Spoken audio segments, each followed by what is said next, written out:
인사합니다. 사랑합니다. 축복합니다. 주님의 평강을 축복합니다. 샬롬. 이렇게 또 얼굴 보니까 좋습니다. 또 인터넷으로 함께 또 예배드린 분들 또 다시 한번 주님의 평강을 축복합니다.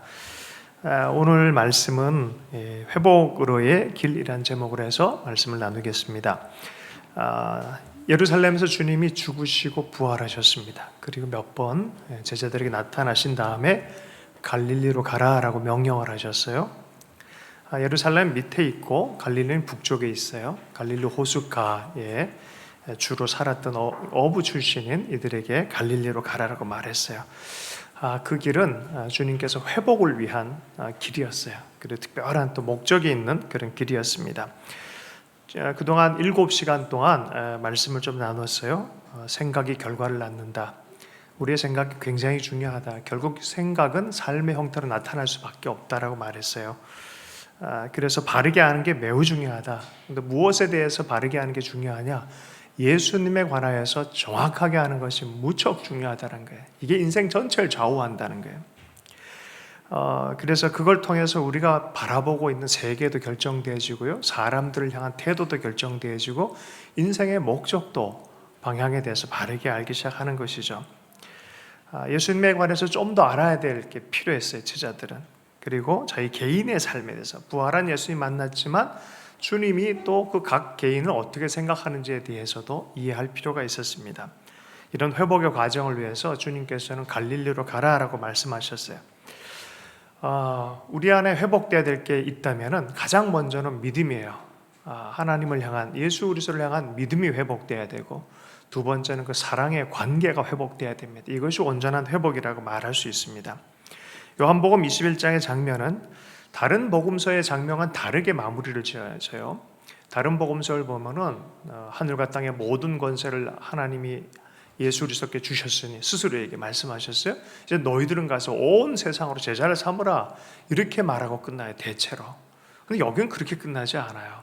개인적인 이야기로 끝나요. 베드로의 회복, 제자들의 회복으로 끝나고 네가 나를 사랑하느냐 이렇게 물었고 본문이 끝나요. 확실히 결론이 그렇게 끝나는 게 좀 이상하지 않습니까? 오늘 본문 쭉 이렇게 살펴보다 보면은 이해함이 아마 있을 거라고 생각합니다. 요한복음 21장은요, 두 단락으로 되어 있어요. 그 첫 번째 단락은 먼저 제자들, 갈릴리에 간 제자들의 믿음을 끌어올리는, 그래서 153마리의 물고기를 잡는 그 장면, 오늘의 본문 장면이 첫 단락이고요.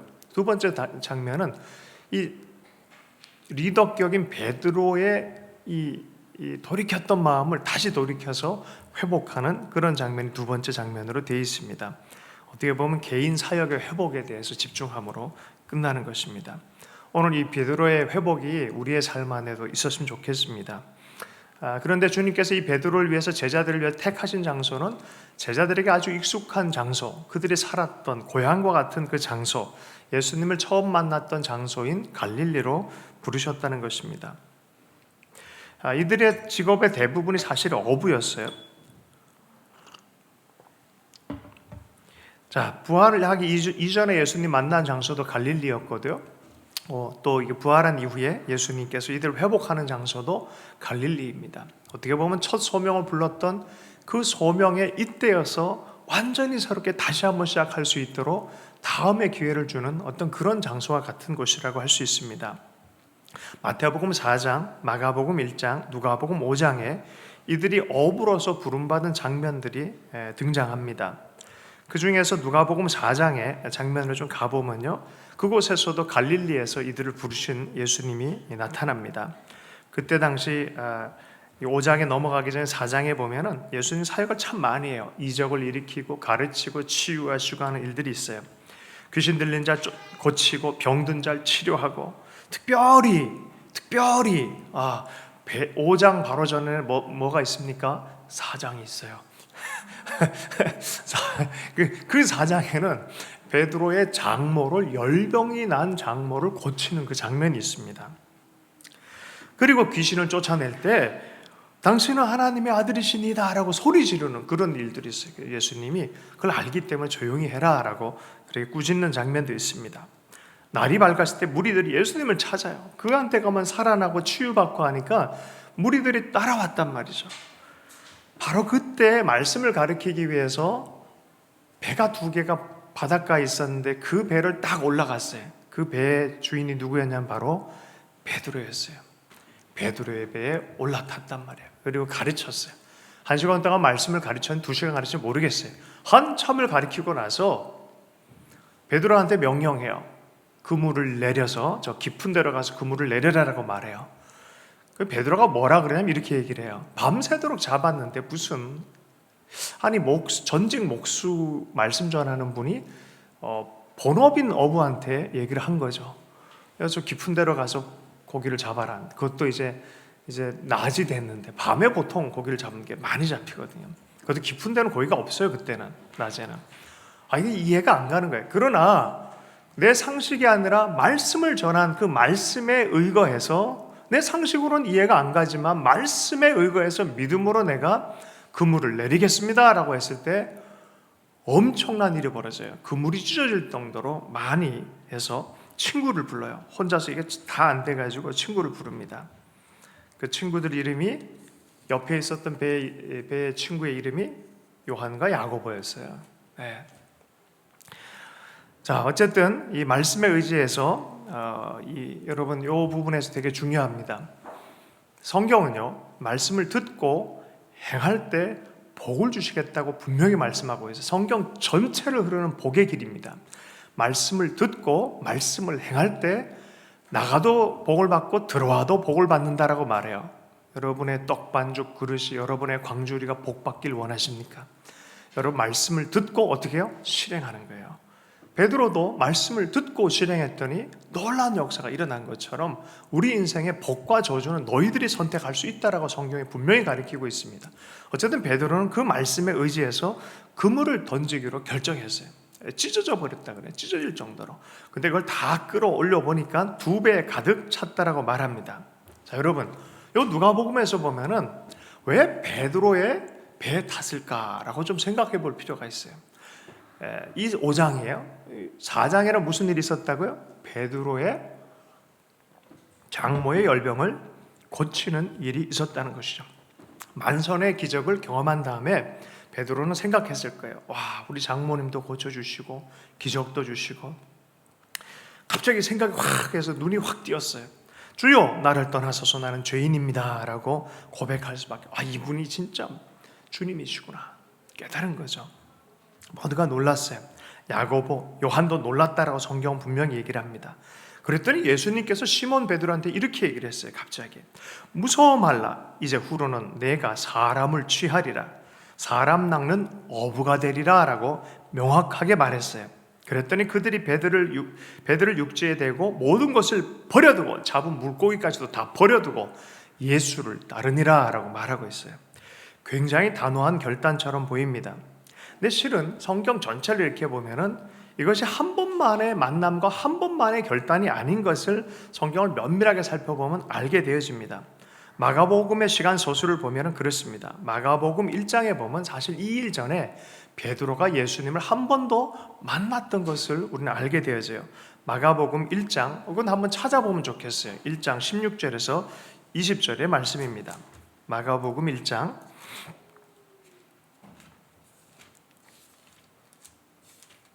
16절에서 20절의 말씀입니다. 자, 베드로는 어떻게 예수님을 먼저 만나게 됐냐면 사실은 동생 안드레 때문에 만나게 됐어요. 안드레라는 아주 훌륭한 제자가 있었어요. 한번 읽어보겠습니다. 16절부터 20절까지 시작. 갈릴리 해변으로 지나가다가 시몬과 그 형제 안드레가 바다에 그물 던지는 것을 보시니 그들은 어부라. 예수께서 이르시되 나를 따라오라. 내가 너희로 사람 낚는 어부가 되게 하리라 하시니 곧 그물을 버려두고 따르니라. 여기 옆에 또 요한과 야고보도 따랐다라고 말해요. 이때 한번 따라왔었단 말이에요. 그죠? 할렐루야. 분명히 따라왔었는데 29절과 31절 한번 읽어보겠습니다. 29절과 31절 함께 읽겠습니다. 시작. 회당에서 나와 곧 야고보와 요한과 함께 시몬과 안드레 집에 들어가시니 시몬의 장모가 열병으로 누워 있는지라 사람들이 곧 그 여자에 대하여 예수께 여짜는데 나아가사 그 손을 잡아 일으키시니 열병이 떠나가고 여자가 그들에게 수종되니라. 여러분, 열병 전후에 일어난 일이 있어요. 열병 전에 무슨 일이 있었어요? 시몬 베드로가 예수님을 따라갔었어요. 그리고 또 열병이 들었고요. 예수님께서 이 장모의 열병을 고쳐주셨어요. 누가복음 5장에 보면 그 다음에 시몬의 배 위에 올라가셨어요. 그리고 다시 한번 따라가는 일이 있었어요. 여러분이 이 시간의 순서나 환경을 보면 이해할 수 있을 것입니다. 여기에서요, 요한복음 1장 42절에 가보면은 사실은 안드레의 정체가 드러나요. 안드레는 누구였냐면은 세례 요한의 제자였어요. 세례 요한과 그 두 제자가 서 있는데 그 중에 한 명이 안드레였어요. 보라, 하나님의 어린 양이로라 하니까 예수님을 향해서 세례 요한이 얘기를 하니까 그를 쫓아가야 된다는 것을 알게 된 거예요. 그래서 안드레가 누굴 쫓아갔어요? 예수님을 쫓아간 거예요. 안드레는 누구의 제자였어요? 세례 요한의 제자였어요, 사실은. 자, 그 다음에 요한복음 1장 35절에서 42절에 보면은 누구를 데리고 오냐면, 누구를 데려왔게요? 그의 형인 베드로를 데려간 장면이 있습니다. 여러분, 이 안드레는 참 좋은 사람이에요. 어떻게든 믿음이 훈련이 많이 됐어요. 세례 요한 때문에 믿음이 훈련이 많이 된 사람이에요. 그래서 오병이어 사건에서도 보면은 아이의 오병이어를 가지고 가서 어떻게 합니까? 이거 안 돼요? 안 그래요? 안 되나요? 그래서 안 그래. 그래서 그렇게 했어요. 가능성, 믿음. 그런데 이번에는 바로 전에 베드로 자기 형을 데리고 가서 우리 형 좀 안 될까요? 한 거예요. 대단한 형을 데리고 왔어요. 그분의 이름이 뭐라고 했다고요? 베드로예요. 이런 과정을 잘 보세요. 데리고 갔고 만났고 헌신했는데 장모님이 열병에 걸려버렸어. 왜? 혹자는 그래서 이런 얘기를 합니다. 어쩌면은 베드로가 딸과 자기 가정 살림을 다 내버려 두고 헌신하겠다 해버리니까 장모가 너무 속이 상해서 야, 이거 어떻게 먹고 사냐, 이러니까 열병이 걸릴 가능성이 있을 거다. 일리 있는 얘기라 생각합니다. 그러니까 사도 베드로가 친구들이 또 데리고 리더십이 있으니까 또 그냥 고기 잡으러 갔는데 예수님이 또 찾아온 거예요. 기적을 읽고 무리를 가르치는 또 찾아오셔서 너는 사람 낚는 어부가 될 거다라고 말을 해준 거예요. 그러니 이번에는 제대로 꼬꾸라진 거예요. 주여 나를 떠나소서 나는 죄인입니다 라는 그 말이 여기서 이런 연유에서 나올 수밖에 없는 거예요. 주님 나를 떠나소서. 근데 주님이 뭐라고 합니까? 처음에 봤을 때부터 얘기를 했어요. 요한복음에서 보면 데리고 가자마자 너는 갈대같이 흔들린 시몬이란 뜻이에요. 그렇고 그런 인생의 이름 시몬이지만 너의 이름은 앞으로 개바가 될 것이다, 반석이 될 것이다 라고 말한 거예요. 반석이 될 것이다. 실제적으로 이 믿음의 반석이 되어지죠. 주는 살아계신 분이시여 하나님의 아들입니다 라는 고백을 통해서 주님이 그 고백, 그 믿음 위에 하나님의 교회를 세우겠다고 말해요. 가톨릭은 이것을 사람으로 해석해서 베드로 수익권을 얘기하지만 그 믿음은 하나님이 주신 자만 할 수 있다라고 예수님이 거듭 얘기를 해서 믿음 위에, 그 믿음의 고백 위에 세우는 교회에 대한 얘기를 한 것이죠. 그게 우리 기독교의 전통입니다. 어쨌든 베드로는 대단한 하나님의 예정, 하나님의 뜻이 있는 사람이었습니다. 그 부르심과 헌신 과정에 그냥 한번 딱 만나고 또 가고 그러니까 딱 가고 이런 게 아니라는 거예요. 계속 왔다 갔다 부침이 있고 삶 안에서 해석이 있고 갈등이 있은 다음에 온전한 헌신이 나타나는 거예요. 여러분, 이 베드로를 생각해보면 참 친근하지 않아요? 할렐루야. 베드로는 장점이 있어요. 자기 탓만 하진 않아요. 하나님을 의지하는 연습을 참 많이 했어요. 어떤 사람은 너무 교만해가지고 자기 탓만 하는 사람이 있어요. 자기가 세상 다 책임지는 사람처럼 해요. 인간이 그렇고 그렇잖아요. 다 영광에 이르지 못하잖아요. 그러다 보니까 자기 책임, 자기 탓, 그리고 상대도 막 기대를 너무 많이 해서 상대 탓, 막 이런 사람이죠. 근데 베드로는요, 희한하게 하나님의 은총을 입은 방식이 뭐냐면 자기도 보지만 하나님의 가능성을 봐요. 하나님이 자기를 향한 가능성을 봐요. 그러니 다시 시작할 용기가 있는 사람이었어요. 믿음의 용기가 있는 사람이었어요. 실행할 줄 아는 사람이었어요. 보통 이렇게 표현하기도 합니다. 머리가 나쁜 사람들은 공부해도 안 돼 그러지만 아예 안 되나 보다 포기하는 유형이 아니란 소리예요. 베드로는. 그래 나 나쁜 거 알아.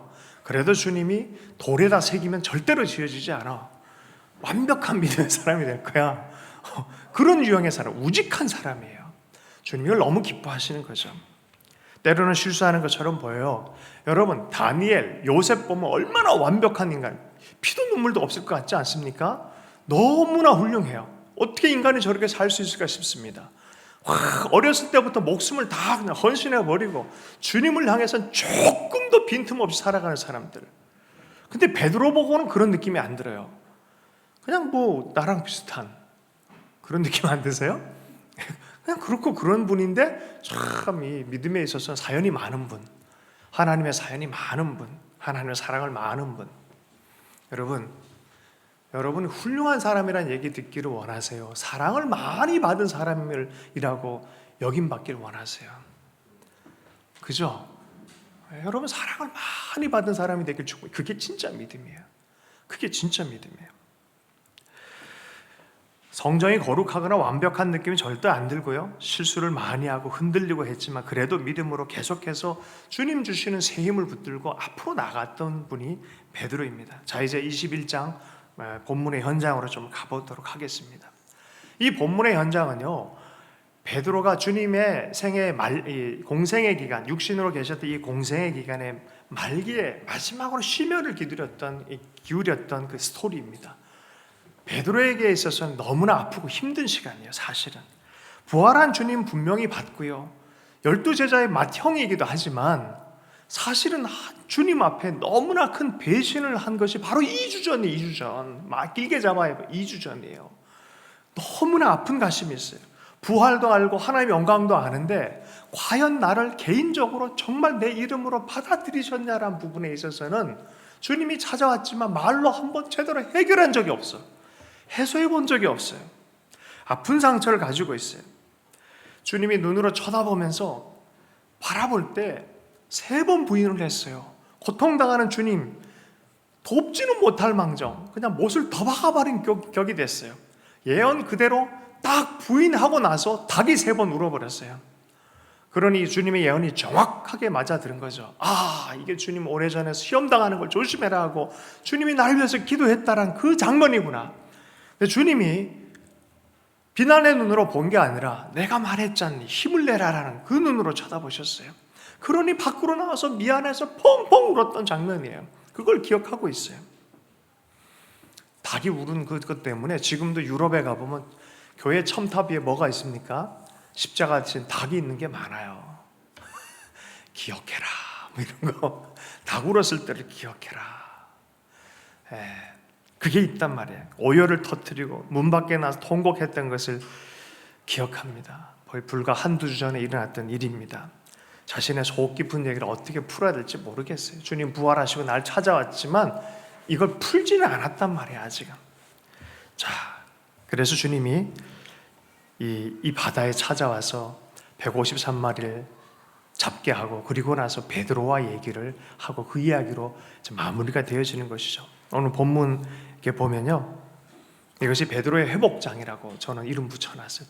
저는 그렇게 이름 붙여놨어요. 근데 이것은 제자들의 대표성이 있기 때문에 제자들의 회복 장면이에요. 여러분 제자이십니까? 제자의 길을 가길 원하십니까? 그러면 이것은 우리의 회복장이기도 해요. 우리의 삶의 회복장이기도 합니다. 나의 회복장이기도 합니다. 본문이요, 주님이 먼저 가 있으라 한 곳 이 갈릴리 바다입니다. 갈릴리 바다는요, 위치에 따라서 이름이 다르게 여겨져요. 북서쪽이 긴네렛, 하프 모양으로 이렇게 된 데가 있어요.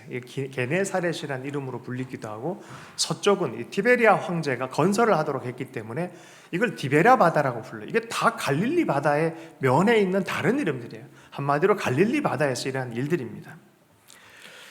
자, 주님이 택하신 제자들이 어부들이었잖아요. 이거 잘 생각해 보면 좋겠어요. 주님이 제자들을 택했는데 누굴 택했어요? 업을 택했어요. 훌륭한 사람, 잘 나가는 사람을 택한 게 아니라 삶의 중심이 잡힌 사람, 열심히 사는 사람, 그리고 마음의 중심 자체가 하나님을 향해서 가능성이 있는 사람을 택했어요. 믿음의 가능성에 있는 사람을 택했어요. 이때 당시에도 가야바 같은 사람은 예시바라는 신학교로 이런 거 하면서 아마 그랬을 거예요. 신학교 중에 최고 율법을 제일 잘하는 머리 좋은 사람을 택했지만 주님은 그런 사람을 택하지 않았어요. 마음이 주님을 향해서 열리는 사람을 택했어요. 여러분, 신학교 중요해요. 그러나 마음이 없으면 큰일 납니다. 주님을 향해서 마음이 귀하게 열려있는 사람들 축복합니다.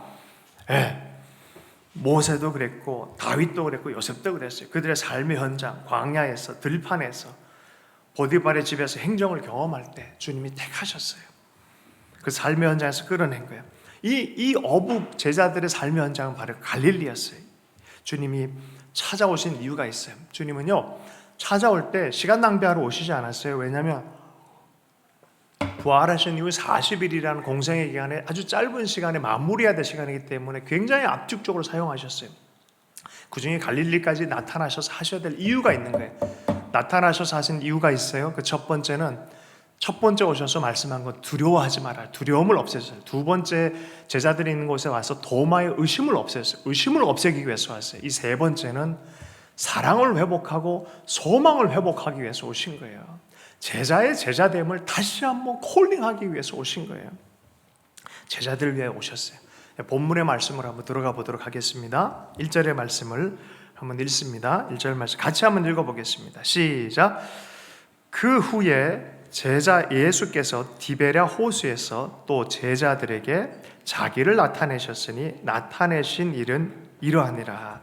이 후에라고 하면 부활 사건 이후의 일입니다. 도마에게 믿음이 없는 자가 되지 말고 믿는 자가 되라 라고 하면서 부활하신 예수님이 여러 가지로 다시 한번 격려하실 때 그 한 2일 이후에 갈릴리에서 세 번째로 나타났다라고 요한복음 서술합니다. 2절 말씀을 읽습니다. 요한복음 21장 2절 말씀 함께 말씀을 읽도록 하겠습니다.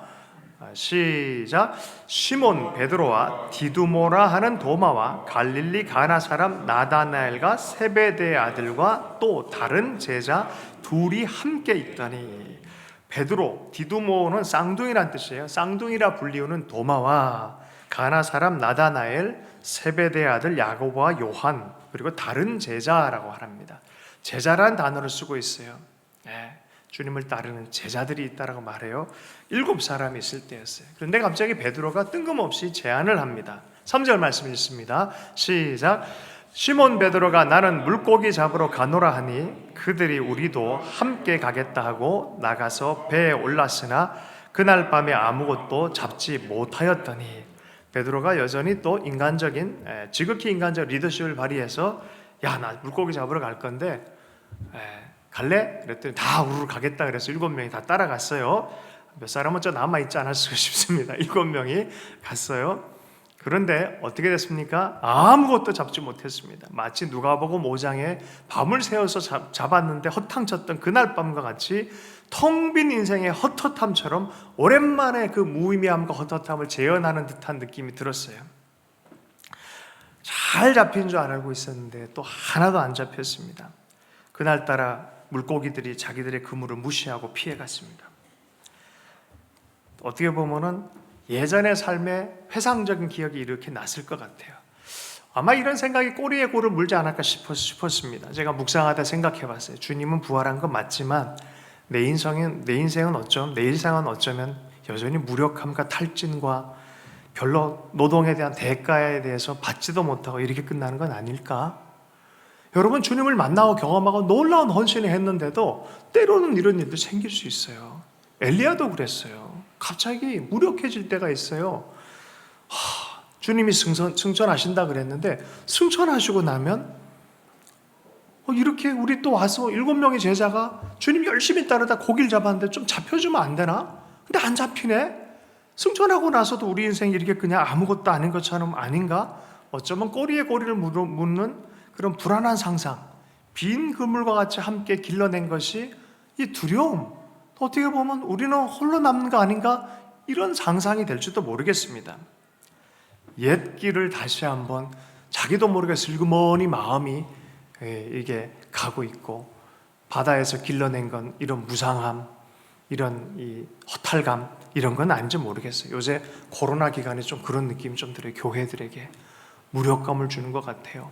어떻게 될지 모르는 미래가 있는 것 같아요. 2명 중에 1명은 코로나 블루라 그래요. 여러분, 코로나 화이트가 되길 축복합니다. 네. 여기에 그 이유가 있어요. 여러분, 하나님을 믿는 사람들이 꼭 기억해야 될 태도는 여기에 있습니다.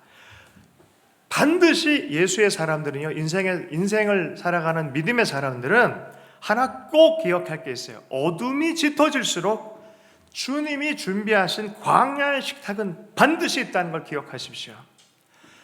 죽을 것 같을 때 절대 포기하지 마십시오. 거기 주님이 반드시 광야의 식탁을 마련해 주실 줄로 믿습니다. 이들도 안 잡힌 그 현장에, 그 헛헛함 가운데 밤을 새서 아무것도 안 잡힌 그 현장에 부활하신 주님이 태양처럼 나타나셨어요. 새벽을 지나서 광명의 별빛처럼 나타나셨어요. 치유의 별빛처럼 나타나셨어요. 말라기서에 보면은 햇빛이 비쳐가지고 치유의 광선을 햇빛이 비쳐서 외양간에 갇힌 송아지가 밖에 나온 곳에 뛰놀게 하겠다 주님 말씀하셨는데, 그런 현장처럼 나타나셨어요. 여러분, 주님의 나타나심이 다시 한번 재현되기 시작합니다. 그리고 제자들에게 짧은 시간 가운데 사명과 회복의 역사에 동참할 수 있도록 역사해 주십니다. 4절 5절 말씀, 주님이 나타나신 장면을 보도록 하겠습니다. 4절 5절 말씀 함께 읽습니다. 시작. 날이 새어갈 때요 서셨으나 제자들이 예수이신 줄 알지 못하는지라. 예수께서 이르시되 얘들아, 너희가 고기가 있느냐? 대답하되 없나이다. 주님이 이들의 삶의 현장에 또 고단함을 재현하려고 하는, 무의미를 재현하려고 하는 이들의 삶 안에 개입하셨어요. 만산의 기적을 주신 주님이 다시 한번 개입하셔서 그들의 필요와 만족을 위해서 물으십니다. 고기가 있느냐? 주님이 말한 거 보세요. 아주 담백하죠. 고기가 있느냐? 없다 그러니까 야, 나다 먼저 얘기 안 했었어요. 그냥 이 제자들의 필요와 그 충족이 뭔지를 분명히 알고 있어요. 그래서 그냥 먼저 그걸 물으세요. 야, 고기가 있느냐? 없다 그러니까 주님이 이렇게 얘기하세요. 6절 말씀 읽습니다. 시작. 이르시되 그물을 배 오른편에 던지라. 그리하면 잡으리라 하시니 이에 던졌더니 물고기가 많아 그물을 들 수 없었더라. 배 오른편에 던지라. 그리하면 잡으리라. 던졌더니 물고기가 많아 그물을 들 수 없었다라고 말합니다. 말씀대로 던졌더니 또 역사가 일어났어요. 물고기가 갑자기 막 엄청나게 또 몰려들기 시작합니다. 여러분, 거기 가봐야 돼요. 배가 크지가 않아요. 여러분, 153마리는 엄청나게 많이 온 거예요. 여기에서 늘 등장하는 예화가 하나 있어요. 요런 이야기 줄기의 사람들이 있어요. 어부들을 대한 이야기. 우리 잘 아는 이야기입니다. 포항 돌횟집 김상태 집사 이야기 아시죠? 2000년 12월 24일에 일어난 일입니다. 아버지가 주지 스님이셨어요. 짧게 다시 한번 리바이벌 해봅니다. 미자립교회 집사님이 되셨는데 20명 30명 나오는 교회에 슬레이트 지붕의 교회였어요. 비가 새는 교회였어요. 횟집 하느라고 빚은 4억 5천이 졌어요. 그러니 이 마음이 얼마나 힘들었겠습니까? 하다가 안 되니 2000년이라 하면 어떤 시즌입니까? 97년 IMF 폭풍을 맞았던 그런 시즌이었어요. 빚은 4억 5천이 졌으니 어떤 마음이 들겠습니까? 안 되면은 옛날처럼 용왕제 지내라 뭐 해라 그러는데 자기는 그러고 싶지가 않더래요. 그래서 목사님 모시고, 목사님, 나는 믿음이 많지는 않지만 목사님, 이 바다를 향해서 우리 예수님처럼 좀 선포해주고 기도해주세요. 목사님 모시고 바닷가에 가서 축복 기도를 한 거예요. 그리고 이런 소원을 해버렸어요. 하나님, 빚 갚아주세요. 갚아주시면 저 교회 지을게요. 12월 24일에 일어난 일입니다. 120m 방어가 5,000마리. 자기의 다른 집에는 안 들어가 이 집에 쳐놓은 정치망에만 걸렸다 그래요. 이걸 물리적으로 계산을 해도 말이 안 되는, 한밤 사이 일어난 일이라 그래요. 이건 진짜 거짓말 안 하고 물고기가 120마리 물고기가 줄 서서 들어와야 된다는 거예요. 밤새서 순번 받아갖고 들어와야만 되는 그런 기적이 일어났다 그래요. 빚 갚고 나서 나머지 교회당 이렇게 만들고 짓고, 그러다가 조금 뭐 필요해서 더 하나님 당신을 위해서 섬기기 원합니다 라고 횟집 할 수 있는 돈이 생겼는데, 요번에는 갑자기 밍크고래가 잡혀서 이게 또 7천만 원으로 팔렸대요. 그리고 그 소식과 이런저런 얘기를 통해서 선교센터 짓고 횟집도 지은 거예요. 요새는요, 이분이요, 횟집 장사는 안 하고 맨날 간증하고 돌아다닌대요. 할렐루야. 김상태, 요즘 장로님이 돼. 김상태 장로. 포항 돌횟집 김상태 장로. 여러분, 그래 이분이 하나님께 물었대요. 왜 하나님이 이런 은혜를 우리에게 주셨습니까? 라고 했을 때, 그렇게 장로님이 이렇게 간증하고 돌아다니더라고요. 제자들에게 이것이 정말 하나님이 안 계실 때가 오는 이 시즌에 하나님이 살아계심을 보이는, 하나님의 은혜에 대해서 경험하는 이 경험은 우리 시대에 필요해서 하나님이 하신 게 아닌가. 여러분, 제자들에게 이게 또 필요했었어요. 이게 꼭 필요했어요. 여러분, 하나님의 이러한 은혜가 있길 축복합니다. 때로는 하나님이 이렇게 불기둥과 기름기둥으로 우리를 위로하실 때가 있어요. 그건 주님을 위해서가 아니라 우리의 믿음을 위해서 꼭 그러실 때가 있어요. 7절 말씀을 한번 읽어보겠습니다. 그분이 우리 삶의 누구이신지를 주님이 드러내시길 원하세요. 7절 말씀 함께 읽겠습니다. 시작. 예수께서 사랑하시는 그 제자가 베드로에게 이르되 주님이시라 하니, 시몬 베드로가 벗고 있다가 주님이라 하는 말을 듣고 겉옷을 두른 후에 바다로 뛰어내리더라. 아니, 사실은 이 사건에 대해서 먼저 주님을 알아봐야 될 사람은 베드로인데요, 베드로가 못 알아봐요. 왜냐하면 몇 주 전에 충격이 컸던 것 같아요. 못 알아봐요. 그전엔 자기가 늘 듣고 자기가 먼저 던지고 막 이랬는데, 지금은 이 사건을 통해서 저분이 예수님이라는 생각을 못 알아먹어요. 제가 오늘 교회에 오려고 나오는데, 한참 나오는데 이상하더라고요. 눈이 이상하게 흐릿흐릿해서 안 보여요, 안쪽이. 그래서 이상하다, 왜 이렇게 안 보이지 하고 딱 만졌더니 요 렌즈 하나가 빠져 있었던 걸 몰랐어요. 통 빠져 있었더라고요. 집에 가가지고 도대체 렌즈가 어딨지 하고 한참 찾았어요. 교정이 돼야 됐던 거죠. 베드로가 그랬어요. 한쪽에 툭 빠져 있었어요. 마음이 이제 막 힘드니까 아마 그러지 않았을까 저는 상상해 봅니다. 대신 요한은 시각이 좋았어요. 끝까지 주님을 향해서 그 시각을 놓치지 않았어요. 먼저 알아봤어요. 오, 주님이시다. 그렇게 먼저 얘기하니까 행동은 누가 먼저 합니까? 베드로가 합니다. 베드로가. 8절 말씀 한번 읽어보겠습니다. 시작. 다른 제자들은 육지에서 거리가 불과 한 50칸쯤 되므로 작은 배를 타고 물고기 든 그물을 끌고 와서, 베드로는 무조건 뛰어 들어가는데 제자들은 생각을 하잖아요. 50칸이라 그러면은 우리 식으로 하면 지금 90m예요. 갈릴리 가보면 뭐 이렇게 서해안처럼 이게 되지가 않아요. 풍 들어간단 말이에요. 그래서 사실은 90m라는 거 뛰어들면 안 되거든요. 이분이 왜 이러신지 모르겠어요. 그죠? 이마만큼 베드로는 베드로스러워요. 다른 거 안 봐. 하나만 보면 그냥 뛰어드는 그런 기질의 사람이에요. 뚱덩 뛰어드니까 어떻게 되겠어요? 풍덩 될 거 아니에요. 제가 이 부분에서 참 재밌다라는 생각이 이렇게 듭니다. 어쨌든 베드로는 또 수영해서 분명히 왔을 거예요. 왔더니 주님이 그 마음이 얼마나 기뻤을까 싶을 거예요. 그죠? 좀 실수는 많지만 그 마음만큼은 베드로의 마음이 참 좋았을 거라 생각합니다. 9절 10절 말씀을 한번 읽어보겠습니다. 함께 읽습니다. 시작. 육지에 올라보니 떡도 있더라. 예수께서 이르시되 지금 잡은 생선을 좀 가져오라. 아니, 올라와 봤더니 주님의 식탁이 준비가 되어 있어요. 여기 여러분 이스라엘 가면 꼭 가보세요. 여기 멘사 크리스티라 그래요. 멘사 크리스티. 그 해변가에 교회 하나가 지어져 있어요. 그걸 멘사 크리스티라 그래요. 저는 갈 때마다 그곳에 가는데 참 감동이 돼. 예전에 우리 다니엘 형제 거기서 세례도 받고 막 그랬던 현장이에요. 그 앞에 조그만 교회가 있어요. 그물을 던지라라는 말씀도 이렇게 있고, 가면 이상하게 은혜가 돼요. 거긴 회복의 장소이기 때문에 하나님의 사랑의 장소, 식탁의 초대의 장소, 가족으로 품어주는 장소이고 놀라운 사명이 회복되는 장소예요. 지금도 그런 은혜가 많이 있는 곳 같아요. 아름다운 곳이에요.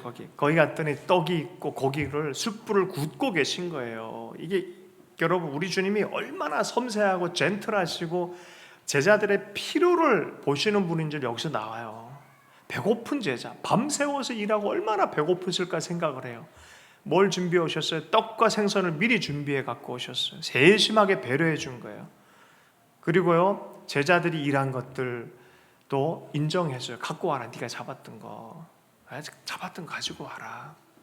그리고 고기를 이렇게 해주는 거죠. 지친 자들을 위해서 그들의 노고도 인정해주고 가족처럼 식탁을 만들어준 거예요. 저는 이 모습이 너무 좋습니다. 주님이 그냥 천상에만 계시고 무슨 유령처럼 내가 너를 사랑하노라 이런 얘기만 하고 계신 분이 아니라는 거예요. 우리의 삶의 현장을 찾아오시고 우리의 삶의 눈물을 아시고 필요를 아시고 우리의 손을 붙잡고 같이 함께 동력하고 살아가고 사역하기를 원하시는 분이라는 것을 여러분 이해하기를 축복합니다.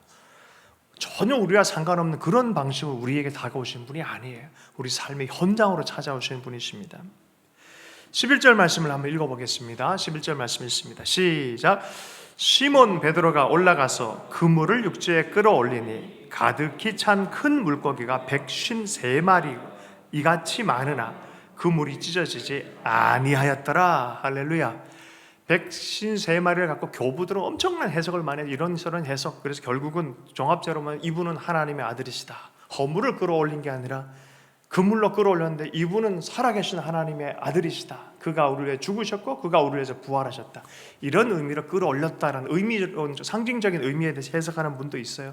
그러나 좀 자연스럽게 해석해 보면, 아니 어부들이 고기 잡은 다음에 안 세어보나요? 낚시한 다음에 안 세어보나요? 그죠? 이거 얼마나 많이 잡아본지 셀 수 있을 것 같아요. 아마 그런 의미로도 우리가 이해할 수 있을 것 같습니다. 그런데 여기서 특징이 하나 있어요. 11절. 어떤 특징인지 여러분 발견하셨습니까? 본문 말씀 분명히 요한은 기록하고 있어요. 그게 뭐예요? 그물이 찢어지지 아니하니라. 여러분 처음 베드로를 불렀을 때는 어떻게 했어요? 그물이 찢어졌다라고 말했어요. 전반전에 부르시면은 그물이 찢어졌어요. 후반전에 부르시면은 이 부활한 예수를 경험하고 나서는 그물이 찢어지지 아니하니라. 저는 이게 의미가 있다고 생각해요. 베드로가 성장해가는 한 텀을 넘어가고 부활하신 주님과 교회의 리더로 이제 예전에 그런 베드로가 아닌 어떤 신호가 나타나는 그물이 찢어지지 아니하니라. 여러분 이런 은혜가 있길 축복합니다. 예전에 또 찢어지지 않을까 이런 걱정하지 않길 축복합니다. 이번에는 찢어지지 아니하고 만선의 기적을 경험하게 될 것이다 라는 그런 암시라고 생각해요. 베드로를 통해서 얼마나 많은 일들이 일어났습니까? 자, 이제 마지막으로 성경 말씀을 읽습니다. 12절에서 14절까지의 말씀입니다. 함께 읽습니다. 시작. 예수께서 이르시되 와서 조반을 먹으라 하시니 제자들이 주님이신 줄 아는 거로 당신이 누구냐 감히 묻는 자가 없더라. 예수께서 가서 떡을 가져다가 그들에게 주시고 생선도 그와 같이 하시니라. 이것은 예수께서 죽은 자 가운데서 살아나신 후에 세 번째 제자들에게 나타나신 것이니라. 여러분 밥은 누구랑 먹습니까? 가족이랑 먹죠. 하나님의 가족으로 제자들 초청해 준 거예요. 여러분 교회란 이런 것이 주님의 식탁으로의 초대예요. 그래서 우리가 늘 기념하면서 하는 그 성찬식에 주의 살과 주의 피라면서 떡과 잔을 나누는 것이죠. 가족으로의 초대예요. 제자들을 먼저 하나님의 영적 가족으로 초대를 하십니다. 그리고 하나님의 권위의 자리에 앉히시기 위해서 회복의 장소로 역사를 하십니다. 그것의 가장 깊은 곳의 DNA는 뭐냐? 믿음의 회복이에요. 지금처럼 이런 믿음의 회복이었고, 두 번째는 무엇입니까? 베드로에게 얘기를 합니다. 네가 나를 사랑하느냐? 사랑의 회복입니다. 여러분 하나님을 아는 만큼 우리는 사랑하게 돼 있어요. 주님을 아는 만큼 사랑하게 돼 있어요. 여러분 주님을 사랑하십니까? 더 사랑할 수 있길 축복합니다. 조그만 사랑도 사랑이라고 주님 인정해 주세요. 우리에게 믿음과 사랑이 회복되어진다면 주님은 다시 한번 우리를 통해서 하실 일이 너무 많이 있는 줄로 믿습니다. 우리 개인적인 목표는요, 그게 돼. 우리 인생 전체로 믿음과 사랑 안에 걸어가는 인생이 되어야 될 줄로 믿습니다. 베드로는 이런 방식으로 회복이 되어졌어요. 자, 이제 말씀을 마무리합니다.